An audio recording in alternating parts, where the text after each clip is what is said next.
minutos avanzamos con las noticias.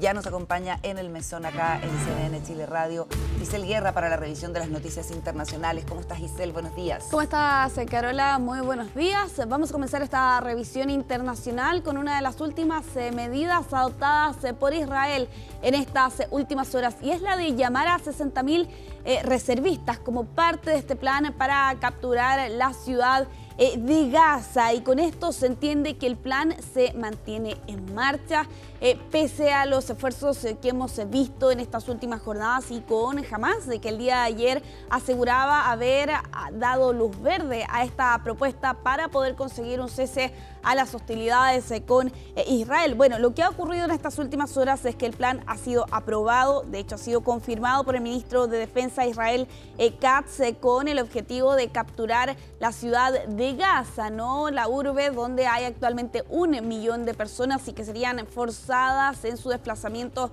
hacia el sur del enclave palestino. Y con esa aprobación que ha sido confirmada por el ministro de Defensa, también se ha aprobado este llamado a reservistas. Estas 60.000 personas van a tener que alistarse hasta el próximo 2 de septiembre para ser parte de esta operación que ha sido bautizada como Carros de Gedeón B, y que se proyecta se va a extender hasta el 2026. Se ha proyectado también, Carola, que unos 130.000 soldados van a ser desplegados en esta zona de la Franja de Gaza como parte también de un operativo y de una operación militar en rigor que al menos en una primera fase va a significar el desplazamiento forzado de estas cientos de miles de personas que sobreviven en esta zona del enclave palestino, todos ellos trasladados hasta el sur. Se ha planteado que la fecha límite para conseguir esa primera fase va a ser el próximo 7 de octubre de este año, cuando se van a cumplir 2 años por lo demás del inicio de este conflicto entre Israel y Hamás. Y claro, aquí lo único que falta es la autorización del Gabinete de Seguridad, pero ya precisamente el propio ministro de Defensa de esta nación plantea que esa autorización sí o sí va a existir, pese, Carola, a las presiones incluso internas de parte de algunas de las figuras de los miembros de seguridad y de militares, por cierto, dentro de este país, y pese también a la reticencia de las familias de los rehenes que, sin ir más lejos, han salido en estos últimos meses y durante estos 2 años prácticamente a las calles a exigir que se alcance un acuerdo que permita la liberación de todos ellos. Y claro, aquí el temor mayor es que precisamente esta operación pueda terminar con la muerte de al menos 20 personas que aún permanecen con vida bajo el cautiverio de Hamás. Claro, aquí lo que ha señalado desde Hamás es que ellos han aprobado esta propuesta presentada por Estados Unidos. De hecho, lo que se señala es que la última luz verde que daba Hamás y que era conocida el día de ayer es bastante similar a una propuesta que ya Israel había dado luz verde hace solo algunas semanas atrás. ¿Qué se entiende detrás de esta acción, Carola?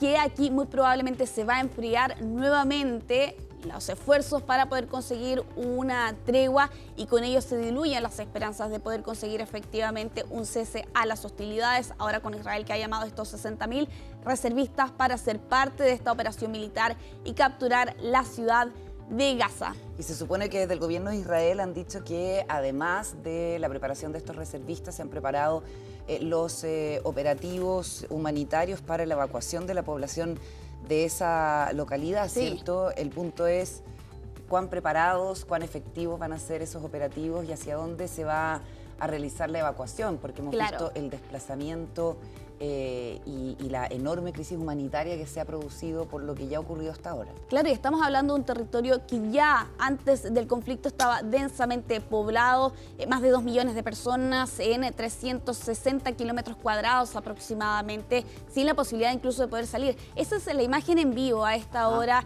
de la Franja de Gaza. Hay imágenes satelitales y aéreas que dan cuenta, por lo demás, Carola, de la destrucción prácticamente total que hay en el enclave palestino. La preocupación en el caso de los gazatíes está puesta en cómo va a ser ese desplazamiento y en qué condiciones va a ocurrir también todo ese traslado de esta población a un lugar que ya está enfrentando una grave crisis humanitaria, ¿no? Con las dificultades para poder acceder a alimentos, con las dificultades también para poder acceder al agua, ¿no?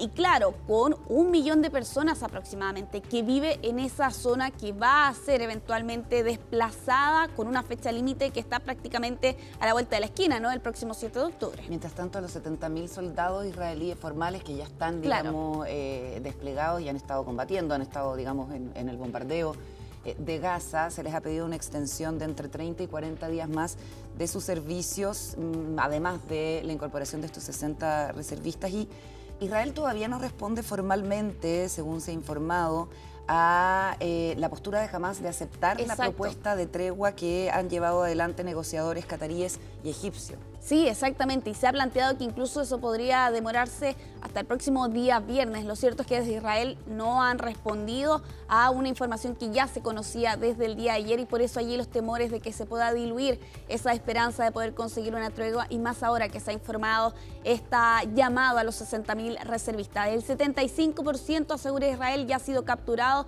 por las fuerzas de defensa de Israel sobre el territorio palestino. Resta, por cierto, la capital, ¿no? La ciudad de Gaza, allí donde habita 1 millón de personas en medio de esta grave crisis humanitaria que se extiende por 22 meses. Hablando de tensiones, sí. Vamos a continuar esta revisión internacional con esta información. Estamos a la espera de que los jefes militares de la OTAN se reúnan durante esta jornada para abordar el tema central que sin duda se ha tomado de la agenda en estas últimas jornadas en medio de lo que ha sido bautizada como un frenesí diplomático, ¿no? ¿Cuáles van a ser las garantías de seguridad para Ucrania? Varias opciones, comentábamos algunas el día de ayer. Trump, por otro lado, también retiraba la oferta del despliegue de soldados estadounidenses. En algún momento había sonado esa opción el día lunes. Bueno, el día de ayer finalmente el presidente de Estados Unidos terminaba por desestimar esa opción. Ahora plantea la posibilidad de prestar apoyo aéreo estadounidense a Ucrania ante la eventualidad de que se pueda conseguir un acuerdo que permita el fin o al menos el cese de las hostilidades, pero lo cierto es que este sin duda ha sido uno de los temas principales y claro, en medio de una reunión de videoconferencia durante esta jornada, precisamente los jefes militares de las naciones que son parte de la OTAN deberían reunirse durante este día para abordar, por cierto, este tema principal. Aquí la respuesta de Rusia, Carol, ha sido la siguiente: hablar de garantías de seguridad sin Rusia es utópico, es una vía que no va a llevar a ninguna parte. Esas eran las declaraciones del jefe de la diplomacia rusa durante esta jornada, Sergei Lavrov. Respecto de la posibilidad de una reunión entre Zelensky y Putin, hay varias lagunas allí, Carola, sobre esa eventual opción. En algún momento desde el Kremlin habían planteado que esa reunión fuera en Moscú. Zelensky evidentemente había rechazado esa posibilidad. El presidente de Francia, Emmanuel Macron, había incluso planteado la posibilidad de que fuera en Ginebra, Suiza. Bueno, es una de las opciones, pero para eso primero tienen ambas partes que comprometerse a reunirse eventualmente en una reunión. ¿Qué está pasando en Venezuela, Isel? Exactamente, vamos a continuar allí. Ha aumentado bastante la tensión en medio de este anuncio de Estados Unidos de duplicar la recompensa ofrecida para obtener información por Nicolás Maduro. Lo hablábamos hace algunos días atrás, 50 millones de dólares. A eso además se suma el despliegue de algunas fuerzas navales cerca de la zona de Venezuela, según se ha conocido en estos últimos días, y eso llevaba a que durante esta semana Nicolás Maduro anunciara la movilización de 4,5 millones de milicianos en respuesta precisamente a estas acciones de Estados Unidos. Varias declaraciones que entregaba Maduro recientemente, milicias preparadas, activadas y armadas, apuntando a que las amenazas de Estados Unidos son extravagantes, extrañas y descabelladas, parte de los dichos que pronunciaba Maduro en medio de un encuentro político televisado allí con dirigentes del Partido Socialista Unido de Venezuela, y con este despliegue de la Milicia Nacional, que es el quinto componente de la Fuerza Armada Nacional Bolivariana, que fue en su momento creado por Hugo Chávez allá por el 2007. Y claro, todo esto a raíz de varias acciones que ha tomado Estados Unidos en las últimas semanas, partiendo por ejemplo el 8 de agosto recién pasado, ¿no?, que se emitía esta ley de cárteles extranjeros, que era una base oficial para emprender operaciones militares directas en territorio extranjero y en aguas territoriales Días después, Estados Unidos anunciaba que duplicaba, ¿no?, los fondos destinados para obtener información por Nicolás Maduro, 50 millones de dólares. Y a eso además se sumaba también estas informaciones de un aparente aumento de las tropas que están navegando en América Latina y en el Caribe. La semana pasada era confirmada por CNN con el objetivo de contener lo que ellos califican es la amenaza de los grupos narcotraficantes. También durante esta semana Reuters informaba que 3 destructores estadounidenses y 4.000 militares estadounidenses estaban cerca de las costas de Venezuela.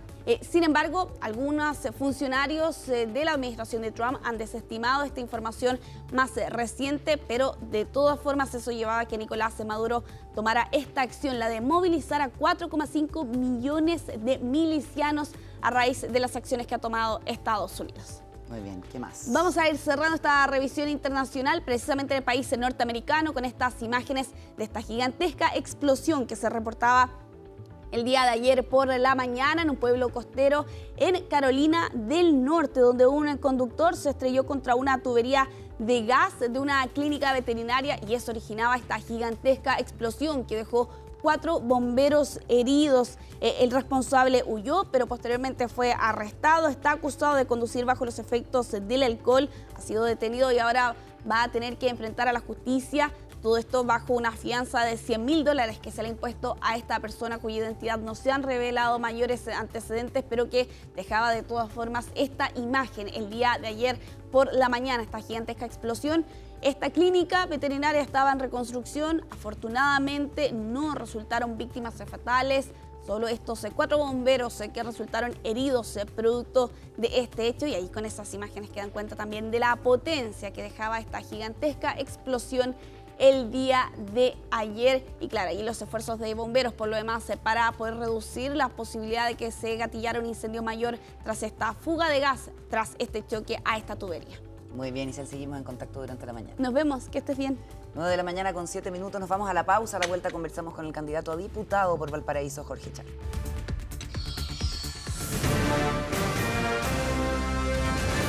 Hacemos una pausa y ya regresamos con CNN Chile Radio, AM.